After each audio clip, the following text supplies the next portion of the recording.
নমস্কার বন্ধুরা, কেমন আছেন? আশা করি সকলে ভালো আছেন। এই মুহূর্তের বিগ ব্রেকিং নিউজ আপনাদের সাথে শেয়ার করব। কুকুরের পর এবার ট্রাক্টরের নামে রেসিডেন্সিয়াল সার্টিফিকেট এক হাত নিলেন তৃণমূল কংগ্রেস। পুরো বিস্তারিত তথ্য আপনাদের সাথে শেয়ার করব। তার আগে বলে রাখি, আমাদের চ্যানেলের প্রথমবার আসলে অবশ্যই চ্যানেলটি সাবস্ক্রাইব করে আমাদের সাথে থাকবেন। বিহারে এসআইয়ের প্রক্রিয়া শুরু হতে না হতে নজিরবিহীন সব ঘটনা ঘটেছে।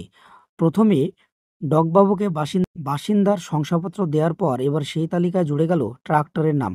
শুনতে হাস্যকর লাগলেও এটাই সত্যি। এবার একটি ট্রাক্টরের নামে রেসিডেন্সিয়াল সার্টিফিকেট ইস্যু করেছে বিহার সরকার। গোটা বিষয়টি নিয়ে তোপ দেখেছে তৃণমূল কংগ্রেস। একযোগে বিজেপি ও নির্বাচন কমিশনকে নিশানা করেছে ঘাসফুল শিবির। যেখানে প্রকৃত নাগরিকরা ভোটাধিকার থেকে বঞ্চিত হচ্ছেন, সেখানে কিনা ট্রাক্টরের নাম উঠে আসছে ভোটার তালিকায়।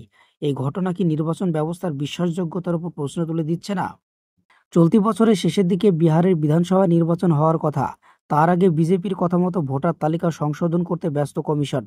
এই তার কাজের নমুনা, যেখানে ন্যায্য ভোটারকে তালিকা থেকে বাদ দিয়ে কুকুর, ট্রাক্টর এইসব নাম উঠে আসছেন কমিশনের তালিকায়।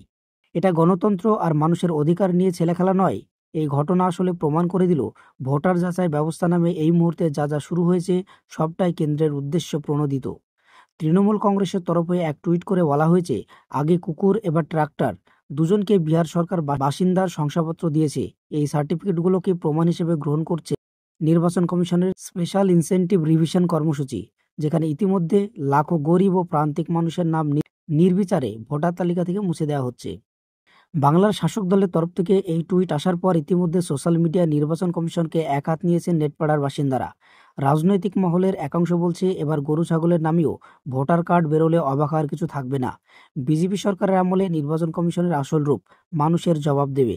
এ প্রসঙ্গে তৃণমূল নেতা কুণাল ঘোষ বলেন, নির্বাচন কমিশন কোনটা রাখছে কোনটা দিলে সেটা তারাই বলতে পারবেন। যা সামনে এসেছে সেটা সবাই দেখেছে। ফলে যদি এটা ভুল হতো, তাহলে তারা তখনই কাউন্টার করতে পারতেন। সফটওয়্যার ইঞ্জিনিয়ার ডেকে আর কি হয়েছে সেগুলো তো আমরা জানি না।